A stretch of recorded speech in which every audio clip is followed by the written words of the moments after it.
हम बात करने वाले हैं ग्रेट निकोबार मेगा प्रोजेक्ट के बारे में।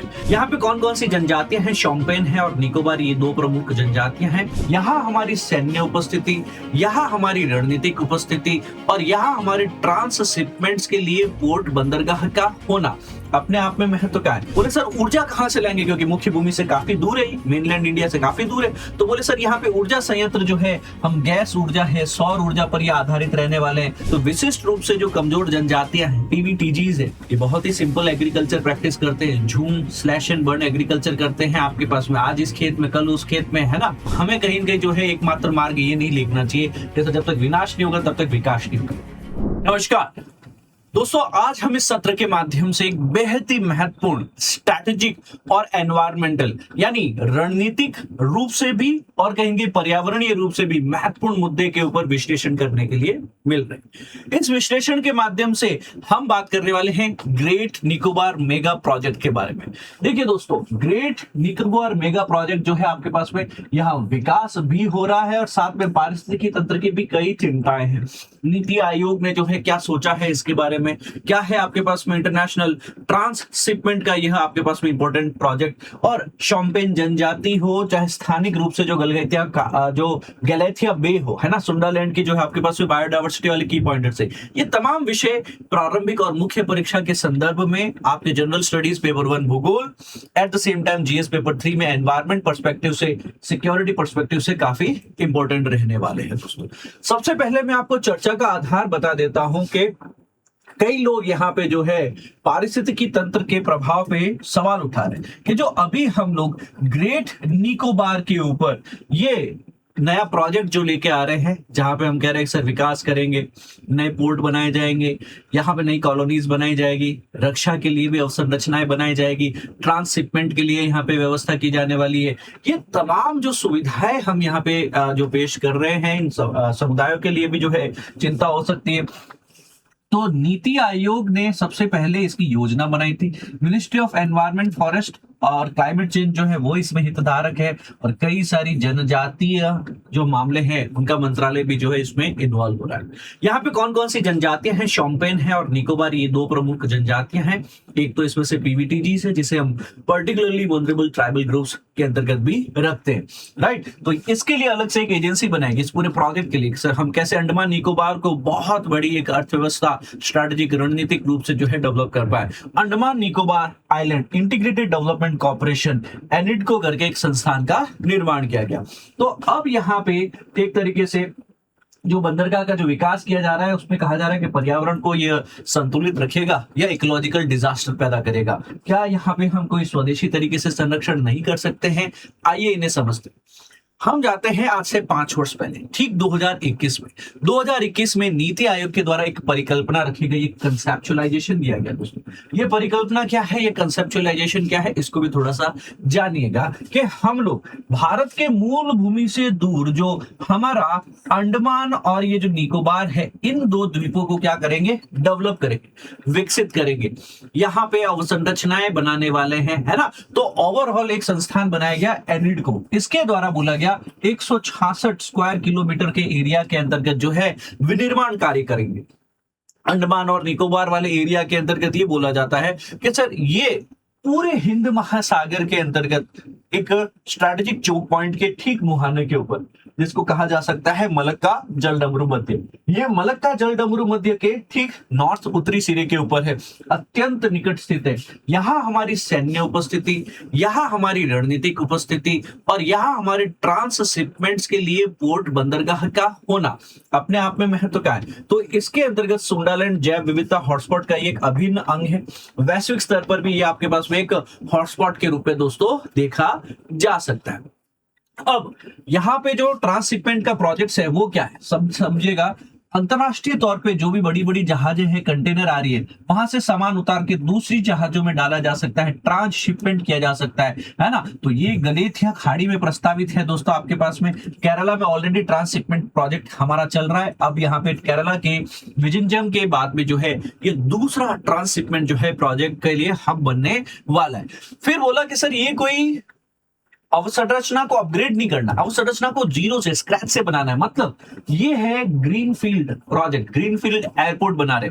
एक तरीके से जंगल है, जमीन साफ करके पूरा नया स्क्रैच से इसको बनाया जाएगा। तो ये दोहरा उपयोग होगा सिविल और मिलिट्री। जैसे हमारे राजस्थान में जोधपुर है एरिया, जोधपुर का जो एयरपोर्ट है ना वो ड्यूल यूसेज है। शांति काल में तो सिविलियन यूज के लिए, जनता के नागरिकों के लिए यूज के लिए, परंतु जब भी संघर्ष का समय आता है, जब भी युद्ध का समय आता है, ऐसी परिस्थिति में यह सुनिश्चित किया जाता है कि सर इसका उपयोग जो है मिलिट्री ही करे। ठीक है ना, गोज विदाउट सेइंग। जब जनता वहां रहेगी हजारों की संख्या में, तो वहां पे विनिर्माण भी करना होगा, टाउन्स भी बनेंगे, नगर भी बनेंगे। तो उसके लिए बोल रहे हैं कैंपबेल बे के पास में जो है ना, क्या बनाने वाले हैं, बड़ी सी एक टाउनशिप बनाने वाले हैं। और नेवल स्टेशन यहाँ पे बनाएंगे, नौसेना के अड्डे बनाए जाएंगे। जो आईएनएस बाज नेवल स्टेशन का यहाँ पे क्या किया जाएगा, विस्तार किया जाएगा। बोले सर ऊर्जा कहां से लाएंगे, क्योंकि मुख्य भूमि से काफी दूर है, मेनलैंड इंडिया से काफी दूर है। तो बोले सर यहाँ पे ऊर्जा संयंत्र जो है, हम गैस ऊर्जा है, सौर ऊर्जा पर यह आधारित रहने वाले हैं। तो गोज विदाउट सेइंग नए यहाँ पे ऊर्जा परियोजनाओं का भी सृजन, निर्माण और अपेक्षाएं रखी जा रही, क्योंकि यह मलक्का स्ट्रेट से काफी निकट है, जहां से यह कहा जा रहा है कि हर वर्ष 94,000 के करीब जो है जहाज यहां से निकल रहे। तो पूरे वैश्विक व्यापार का 1/3 30% के आसपास में जो है ग्लोबल ट्रेड, और 1/3 ऑयल ट्रेड जो है वो इस मलक्का जलडमरू मध्य के माध्यम से निकलता है। चीन की जो है दुखती हुई रग है, और यहाँ पे हमारी सामरिक स्थिति, सामरिक उपस्थिति, प्रेजेंस होना अपने आप में जियोपॉलिटिकल एज देता है। भारत की सामरिक जो रणभूमि के अंतर्गत रणनीति में जो है कहीं अग्रणी रखता है। अब भारत की भू सामरिक शक्ति, जियोपॉलिटिकल मसल्स भी हैं। कोलंबो और पोर्ट फ्लैग से कहीं जो एक सीधी स्पर्धा होने वाली है। तो कोलंबो आपको पता होना चाहिए दोस्तों, श्रीलंका का है, और पोर्ट फ्लैग जो है आपके पास में जो आपके पास में मलक्का जलडमरू मध्य का क्षेत्र है। ठीक है ना, जो कि साउथ ईस्ट एशिया के देशों के बीच में। तो ये इन दोनों के बीच में कंपटीशन होगा, सिंगापुर के साथ में और श्रीलंका के साथ में सीधा हमारा कंपटीशन करवाने वाला। अब देखो इसमें चुनौतियां क्या है और बाधाएं क्या आ सकती है। बहुत ही अच्छा सोचा है आपने, पर आप कह रहे sir 100 square kilometre, 130 square kilometre जो है प्राचीन वन है, आपको वो हटाने होंगे, 10 लाख पेड़ काटने होंगे, तब जाकर के ये टाउनशिप है, तब जाके ये ऊर्जा संयंत्र है, तब जाकर के ये नेवल स्टेशन है, तब जाके ये ट्रांसशिपमेंट हब बन पाएगा। भैया ये चीजें अगर हमारे पास से एक बार गई तो फिर वापस लौटनी नहीं है। और इस परिस्थिति में, क्योंकि यहाँ पे सारे के सारे वन कैसे हैं, सारे वन इक्वेटोरियल फॉरेस्ट है, रेन फॉरेस्ट है, सुंदर, आपके पास भी इसको कहते हैं सदाबहार वन है। तो ये सदाबहार वनस्पति है, ये अपने आप में ही क्या है, बहुत ही रेयर वृक्ष होते हैं। तो ये वन क्षेत्रों का, प्राचीन वन क्षेत्रों का विनाश होगा। 10 लाख पेड़ काटे जाएंगे। दुर्लभ कई वन्य जीव है, गलेशिया बे में लेदरबैक टर्टल्स है, उनकी नेस्टिंग की साइट, उनके अंडे देने की साइट से, है ना, मेगापोड्स के आवास का खतरा है। तो ऑब्वियसली अभ्यारण्यों को डी नोटिफाई किया गया कि भैया अब वो अभ्यारण्य में संरक्षण नहीं होने वाला है, इनको री नोटिफिकेशन किया गया है। तो सर ऐसे प्रोजेक्ट की एक बहुत ही भारी पर्यावरणीय और सामाजिक जो है जो कॉस्ट जो है वो हमें चुकानी पड़ेगी। यहाँ रहने वाली जनजातियां, जिसको हम पीवीटीजीज के नाम से भी जानते हैं, पर्टिकुलरली वल्नरेबल ट्राइबल ग्रुप्स भी हैं, जैसे कि शोम्पेन, लास्ट मात्र 250 लोग इसमें शेष बचे हैं। जरावा समुदाय के अस्तित्व और संस्कृति पर भी संकट है, खतरा है, क्योंकि जहां ये रहते हैं, जिन जंगलों में ये रहते हैं, इन प्राचीन जंगलों को आपने नष्ट कर दिया, वृक्षों को आपने काट दिया, ये अपना भरण पोषण, जीवन, आजीविका कैसे चलाने वाले हैं, राइट। सो यहाँ पे बहुत ही बड़ा जनसांख्यिकीय बदलाव अपेक्षित है, एक डेमोग्राफिक शिफ्ट होने वाला है। वर्तमान जनसंख्या देखेंगे तो लगभग 8,500 के आसपास में देखने को मिलेगी, और यहाँ पे एक भारी वृद्धि भी है। तो ये कहा जा सकता है कि सर लगभग 2050 तक जो है 6.5 लाख संसाधनों पे यहाँ पे जो है अत्यधिक दबाव पड़ने वाला है। तो कई सोचिए, मात्र जनसंख्या है 8,000, वहां से सीधा आप जनसंख्या कर देने वाले हो अगले 20-25 सालों में 6.5 लाख। तो इतने यहाँ पे जो है प्रदूषण आने वाला है, पर्यटन आने वाला है, आवाजाही होगी, फुटफॉल होगा, कितना इसकी कैरिंग कैपेसिटी है वो अपने आप में भविष्य में चिंता का विषय है। तो अब यहाँ पे दो तरफा आरोप लगाया जा रहा है। पहला आरोप क्या कहा जा रहा है दोस्तों आपके पास में, कि सर ये जो जनजातियों का जो विस्थापन हो रहा है आपके पास में, हमारी जनजातियों को यहाँ से हटा करके दूसरे स्थान पे ले जाया जाएगा, उन्हें अपने मूल स्वरूप से, है ना, दूर किया जाएगा। और वो कहा जाता है जनजातियों के विषय में तो सर गांव छोड़ब नाही, जंगल छोड़ब नाही, माय माटी छोड़ब नाही, लड़ाई छोड़ब नाही। तो हो सकता है इनमें भी ये अलगाव को, असुरक्षा को और पहचान का जो एक खतरा हो सकता है, आइडेंटिटी क्राइसिस जो हो सकती है, वो इन जनजातियों के विमर्श एक कहीं के जो मुख्य चिंता का विषय बना हुआ है। जनजातियों के अधिकारों का भी हनन बताया जा रहा है। यस सर, इनका जो पारंपरिक क्षेत्र जो था, आवास जो था, इनके लिए जो पर्यावरण है, इनके लिए जो वन है, इनके लिए उपवन है, पवित्र वन जो होते हैं, सेक्रेड ग्रूव्स होते हैं, इन प्राचीन वनों को ही आप तबाह करेंगे, वनों का विनाश कर देंगे, तो ये अपने आप में पर्यावरणविदों के द्वारा और भारत के वर्तमान ऑपोजिशन पार्टीज के द्वारा भी जो है एक बहुत ही बड़ा आरोप लगाया जाता है, चिंता के विषय के रूप में इसे जो है दुनिया के सामने रखा गया। अभी हाल ही में माननीय जो लीडर ऑफ ऑपोजिशन है राहुल गांधी जी, वह भी इस केरला के आपके अंडमान और निकोबार के दौरे पे भी गए। हालांकि हम इसको राजनीतिक मोड़ नहीं देते हुए ये बताना चाहेंगे कि उस विजिट के बाद में वहां पे विरोध प्रदर्शन और ज्यादा जो है मुख्य भूमि के ऊपर, मुख्य भारत में और न्यूज़पेपर आर्टिकल्स में भी देखने को मिले, मीडिया में भी। सरकार इस पे क्या स्पष्टीकरण कहती है? सरकार कहती है देखो भैया, हम शोम्पेन जनजाति, जरावा जनजाति के लिए पहले ही 2004 और 2015 में पॉलिसी यानी नीति ला चुके और हम उसी नीति का अनुपालन कर रहे हैं। हमारे भारत के कोई भी पर्टिकुलरली वल्नरेबल ट्राइबल ग्रुप्स पे कोई प्रतिकूल प्रभाव नहीं पड़ेगा। तो विशिष्ट रूप से जो कमजोर जनजातियां हैं, पीवीटीजीज है, ये बहुत ही सिंपल एग्रीकल्चर प्रैक्टिस करते हैं, झूम स्लैश एंड बर्न एग्रीकल्चर करते हैं। आपके पास में आज इस खेत में कल उस खेत में, है ना, कोई साइंटिफिक तरीका नहीं है इनका, है ना। तो pre agriculture, pre industrial level की इनकी जानकारी होती है।